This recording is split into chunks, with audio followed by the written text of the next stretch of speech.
శ్రీ రామకృష్ణ ప్రభ ఛానల్ను చూడండి, మాసపత్రికను చదవండి.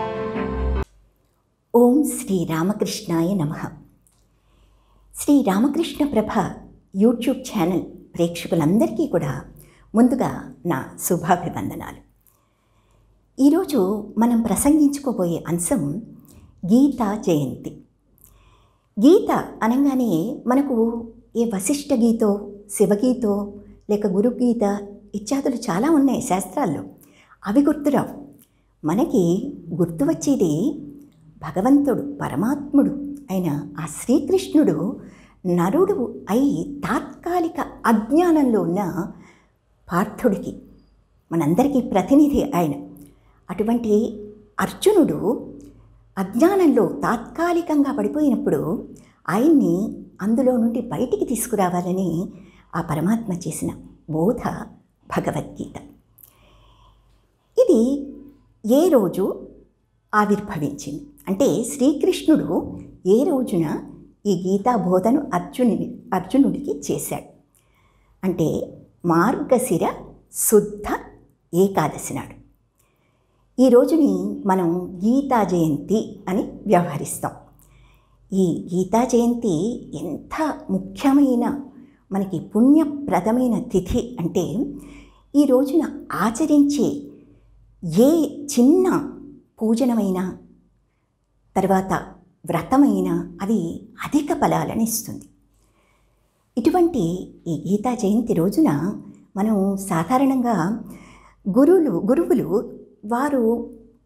వారి ఆధ్వర్యంలో నిర్వహించే జ్ఞాన యజ్ఞాలు వాటిలో పాల్గొనడం కానీ, లేక భక్తులు తమకు తామే బృందాలుగా ఏర్పడి సామూహికంగా గీతా పారాయణాలు జరుపుకోవటం కానీ, ఒక సంఖ్య పెట్టుకొని 21 లేక 51 అలా సంఖ్య పెట్టుకొని ఆ సంఖ్య అన్ని పారాయణాలు అందరూ కలిసి రాగయుక్తంగా ఒకే శ్లోకబద్ధంగా చక్కగా ఆ పారాయణం చేయటం, అది మన ఆనవాయితీగా వస్తుంది. ఆనవాయితీ కంటే ఇది పుణ్యప్రదం. అందుకని అందరూ కూడా ఈ పారాయణం ఆ రోజున ఆచరిస్తారు.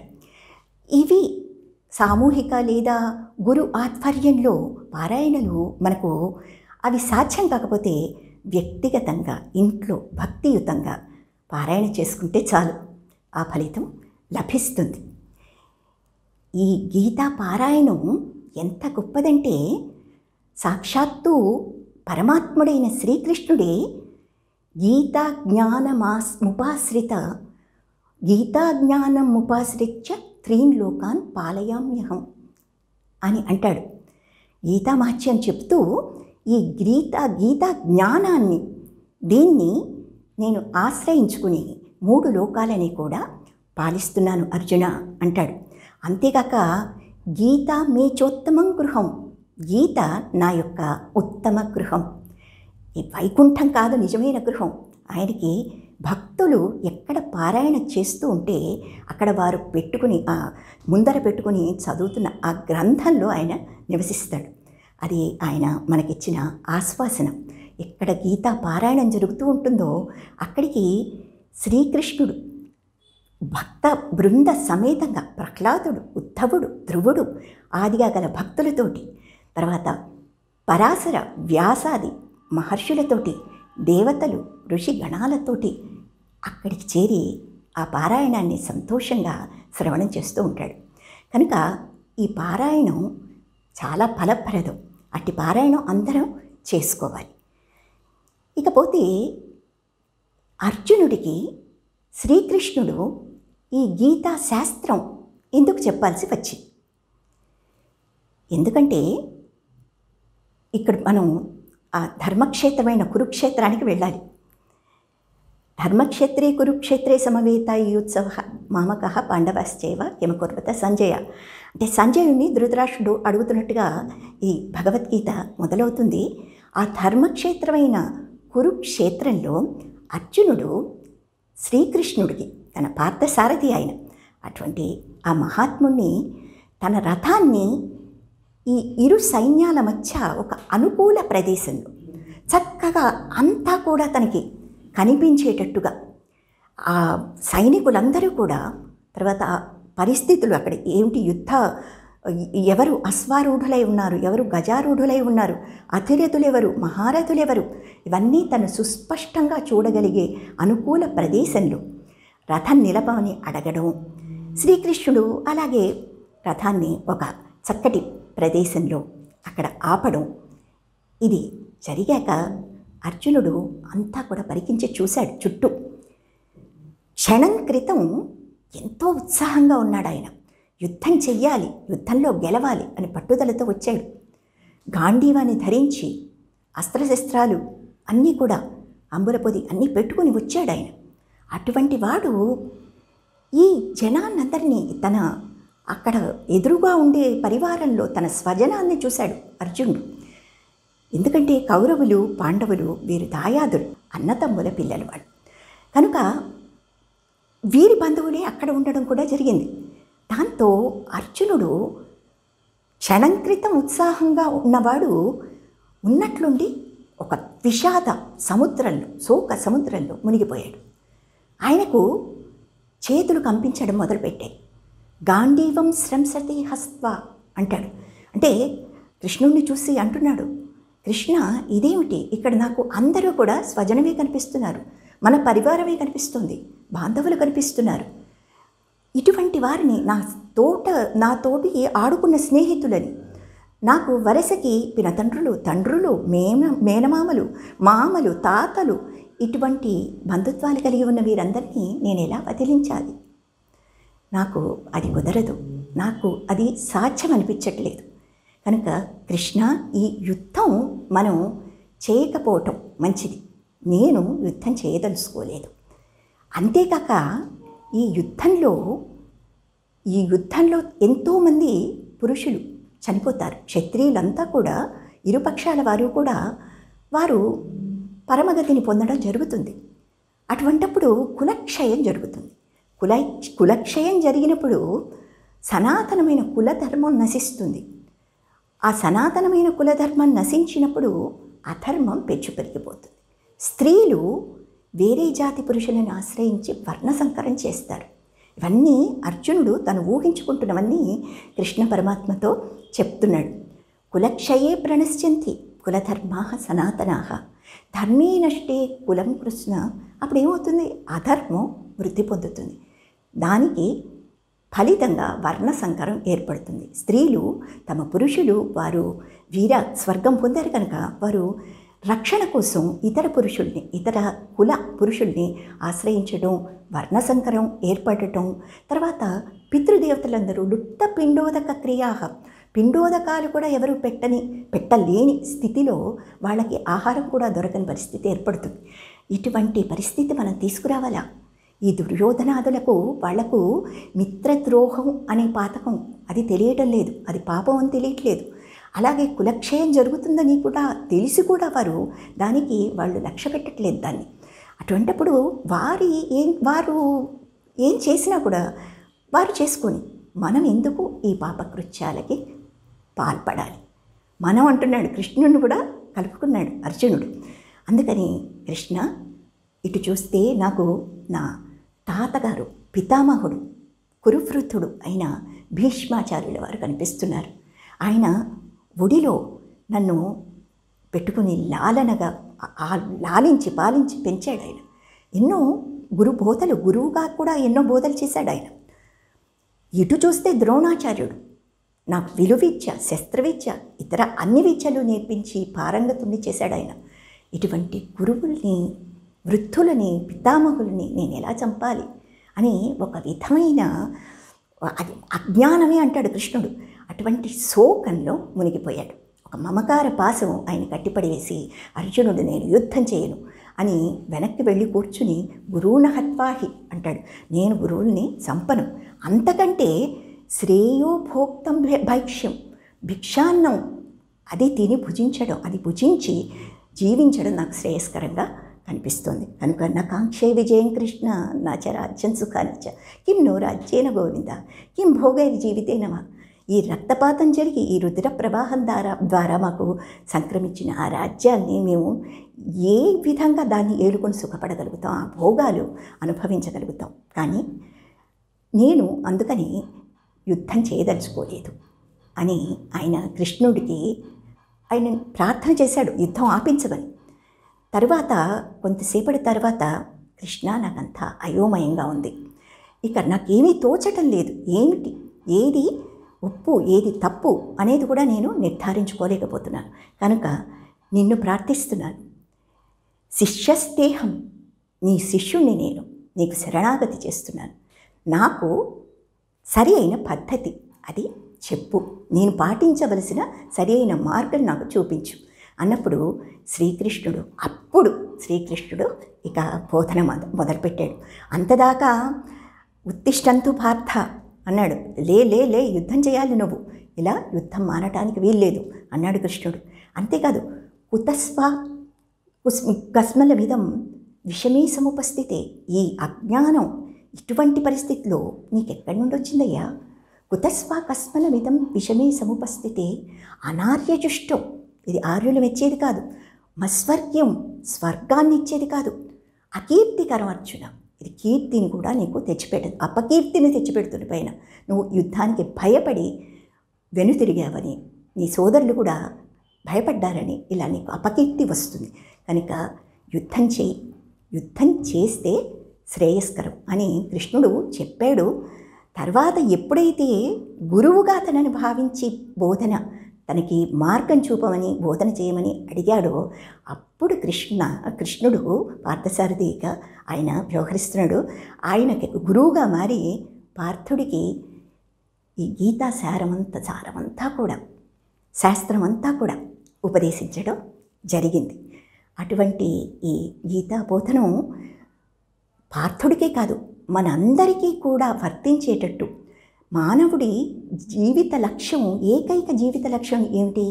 మోక్షం సంపాదించుకోవటం, దానికి కృషి చేయాలి అంటూ వివిధ యోగాల్లో గీతాసారాన్ని బోధించాడు శ్రీకృష్ణుడు. 18 యోగాల్లో దాన్ని గీతాసారం శ్రీకృష్ణుడు బోధించిన తర్వాత దాన్ని శ్లోకబద్ధం చేసింది. 18 అధ్యాయాల్లో 700 శ్లోకాల్లో దాన్ని చక్కటి ఛందస్సులో అమర్చి శ్లోకబద్ధం చేసింది వ్యాసుల వారు. పురాణమునినో ఆయన పార్థాయ ప్రతిబోధితాం భగవతా నారాయణేన స్వయం వ్యాసేన గ్రథితాం పురాణమునినాం మధ్యే మహాభారతం అంటాం మనం. అంటే భారత మధ్యంలో పంచమ వేదమైన భారత మధ్యంలో దాన్ని లిఖించి మనకి ప్రసాదించాడు వ్యాసుడు. శ్రీకృష్ణుని బోధలన్నీ కూడా మనకు అందే.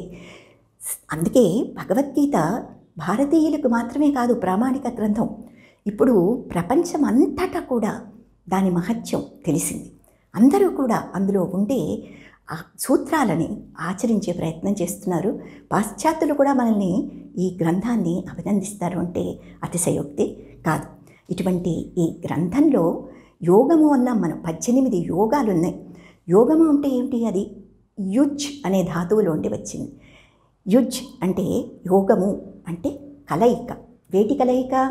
జీవాత్మ పరమాత్మల కలయిక.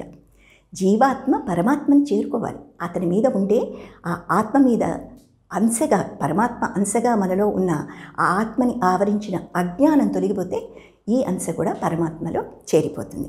ఆ సారం ఇది యుద్ధంలో. మరి యుద్ధం చేయమని చెప్పాడు. ఇంతటి వేదాంత బోధ ఎలా చేశాడు కృష్ణుడు అంటే, అర్జునుడు మొదట మామూలుగా యుద్ధం చెయ్యి అంటే ఆయన వినటం లేదు, ఇంకా సంశయంలో ఉన్నాడు. ఇది కరెక్ట్ సరైన పద్ధత కాదా అని ఆయన ఆలోచిస్తున్నాడు. అప్పుడు ఈ అర్జునుడు వేసిన ప్రశ్నలకి, సందేహాలకి, సంశయాలకి కృష్ణ పరమాత్మ సమాధానం చెప్పడం జరిగింది. ఆయన అంటాడు, నువ్వు కులధర్మం అంటున్నావు, కులక్షయం అంటున్నావు, కులధర్మం సనాతనం అంటున్నావు. అర్జున, అసలు స్వబంధువులు అంటున్నావు, బాంధవులు అంటున్నావు, స్వజనం అంటున్నావు. ఇవేవీ కూడా శాశ్వతాలు కావు. నువ్వు ఈ జన్మలో వీరందరూ బంధువులుగా పరిగణిస్తున్నావే, వీరందరూ నువ్వు ఈ జన్మలో నీ వారుగా భావించే బంధువులు. కానీ ఇక పై జన్మలలో వీరు నీతో ఉంటారో ఉండరో తెలియదు. అంతేకాక నువ్వు వీరిని చంపడం అనేది అది హాస్యాస్పదం. ప్రతి దేహి కూడా ఈ దేహానికి కొన్ని అవస్థలు ఉన్నాయి. కౌమారం, యవ్వనం, జర, ఆ తర్వాత మృత్యు. ఈ దేహం పడిపోతుంది, నశిస్తుంది. తర్వాత ఏముంటుంది? ఆత్మ. కనుక ఈ దేహం శాశ్వతం కాదు, బంధువులు శాశ్వతం కాదు. అలాగే నువ్వు సనాతనమైన కులధర్మానికి నష్టం కలుగుతుంది, అది పాడైపోతుంది, నాశనం అవుతుంది అన్నావు. కులధర్మం సనాతనం కాదు, అది ఎప్పటికప్పుడు మారిపోయేది. కుల పెద్ద మారంగానే ధర్మం మారిపోతుంది. అటువంటి ఆచారాలు, సాంప్రదాయాలు అవి శాశ్వతాలు కావు. సనాతనమైనది అంటే అది సత్య పదార్థం, అది నిత్యమైనది, నాశనం లేనిది. దానికి నీటి చేత కానీ, అగ్ని చేత కానీ, ఎండ చేత కానీ, దేని చేత కానీ, వాయువు చేత కానీ దానికి మరణం ఉండదు, నాశనం ఉండదు. అది కులధర్మం నాశయుక్తమైనది. సనాతనమైనది ఏది అంటే, నాశనం లేనిది ఏది అంటే ఆత్మ. కాబట్టి నువ్వు ఆత్మని గురించి, ఆ ధర్మాన్ని, జ్ఞానాన్ని తెలుసుకొని నీవు ఆచరణలు చేయాలి. అంతేగాని కులధర్మం సనాతనమైనది కాదు. ఇక ఈ ఆత్మ దేహాలు మారుస్తూ ఉంటుంది, నూతన దేహాలు ధరిస్తుంది. కనుక దాన్ని, ఆత్మధర్మాన్ని నువ్వు పాటించు. అలాగే నీ స్వధర్మాన్ని, వర్ణసంకరం అన్నావు కాబట్టి నీకు చెప్తున్నాను. వర్ణసంకరం అంటే ఈ 4 జాతులు సంఘంలో మనం చూస్తున్న శూద్ర, వైశ్య, క్షత్రియ, బ్రాహ్మణ జాతులు సంఘంలో కనిపించేవి, వారి వారి కులాల ద్వారా వచ్చేవి కావు. కృష్ణ పరమాత్మ అంటాడు కదా, ఇది ఒక్కసారిగా చెప్పడాయన. ఇన్ని యోగాల్లో అక్కడక్కడ చెప్తూ అంతర్లీనంగా మనం అర్థం చేసుకోమని మనకే వదిలేస్తాడు కొన్ని కృష్ణ పరమాత్మ. వ్యాఖ్యానాలు, వాటి మీద, భగవద్గీత మీద వచ్చిన వ్యాఖ్యానాలలో ఇది ఎలా వివరింపబడిందంటే, కృష్ణ పరమాత్మ ప్రకారం వర్ణాలు 4 ఉన్నా కూడా అది పూర్తిగా మనిషి ఎప్పుడైతే సేవక ప్రవృత్తితో ఉంటాడో, జ్ఞానం అనేది లేక కేవలం భుక్తి కోసం ఆర్చన చేస్తూ 24 గంటలు ఎప్పుడు జీవితాంతం కూడా అదే పనులలో భుక్తి కోసం మాత్రమే పనులు చేస్తూ అందులో నిమగ్నమైపోతాడు, అప్పుడు అతను శూద్రుడు. ఆ శూద్రుల్లో కొన్నిసార్లు ఒక్కొక్క సమయాన ఆయనకి కొన్ని సందేహాలు కలుగుతాయి. ఏంటి నేను ఇలా జీవిస్తున్నాను, నా పైన ఏదో శక్తి ఉన్నట్టు ఉంది, లేకపోతే నాకు ఈ జననం, నా చుట్టూ మరణిస్తున్నారు ప్రజలు, కనుక నేను అసలు ఎవరిని, ఆ శక్తి ఏమిటి, ఇలాగా ఆయన ప్రశ్నించుకున్నప్పుడు జ్ఞాన సముపార్జన చేయాలని ఆ వైశ్య ప్రవృత్తిలోకి వస్తాడు. ఆ తర్వాత అప్పుడు ఆయన అంతర్ముఖం చేసుకొని తన మనస్సుని, బుద్ధిని చూస్తే ఆయనకి అందులో దైవ సంపద, అసుర సంపద కూడా తనలోనే ఉన్నాయి అని తెలుస్తుంది. దైవ సంపద గెలవాలి, అసుర సంపద ఓడిపోవాలి, పరాజయం చెందాలి. అప్పుడే తను ఆ బ్రహ్మజ్ఞానానికి అర్హుడవుతాడు. అది తెలుసుకుంటాడు క్షత్రియ దశలో. తరువాత బ్రహ్మజ్ఞానం పొందుతాడు, బ్రహ్మవేత్త అనబడతాడు. ముందు జ్ఞానం కోరేవాడు బ్రహ్మవేత్త. ఆ జ్ఞానాన్ని పొందినవాడు బ్రహ్మ విద్వరుడు, అంటే బ్రహ్మజ్ఞానం పొందినవాడు. అంతకంటే పై దశలో బ్రహ్మ విద్వరిష్ఠుడు అనబడతాడు. అంటే ఏమిటంటే ఆయన బ్రహ్మంతో సమానం, అంటే జ్ఞానం అంతా ఆయనకి సొత్తైపోయింది, అంటే బ్రహ్మజ్ఞానం పూర్తిగా పొందినవాడు. ఇవి కృష్ణుడి ప్రకారం 4 వర్ణాలు. అర్జున, ఈ కులధర్మం ప్రకారం చూసినా కూడా నువ్వు క్షత్రియ దశలో ఉన్నావు కనుక నీ బాహ్యంగా చూస్తే నువ్వు క్షత్రియుడివి, అంతర్ముఖంగా చేసి చూసినా కూడా నీవు దైవీ సంపద ఎక్కువగా ఉంది, నీకు అసురీ సంపదతో పోరాడుతున్నావు కనుక నువ్వు అక్కడ కూడా క్షత్రియుడివి. నీ ధర్మం యుద్ధం చేయటం కనుక యుద్ధం చెయ్యి. నువ్వు చేసేది ఈ కర్మ, యుద్ధం అనే కర్మ ఇప్పుడు వెనుతిరిగిపోవడానికి నీకు లేదు. ఎందుకంటే వచ్చేసావు, యుద్ధం కొంతసేపట్లో ఉంది. ఇప్పుడు నువ్వు ఈ కర్తవ్య విముఖుడివి కాకూడదు. నీవు నీ కర్మని చేయటం మాత్రమే నువ్వు చేయదగిన పని. ఇప్పుడు ఈ కర్మ ఫలాన్ని ఆశించే అధికారం నీకు లేదు.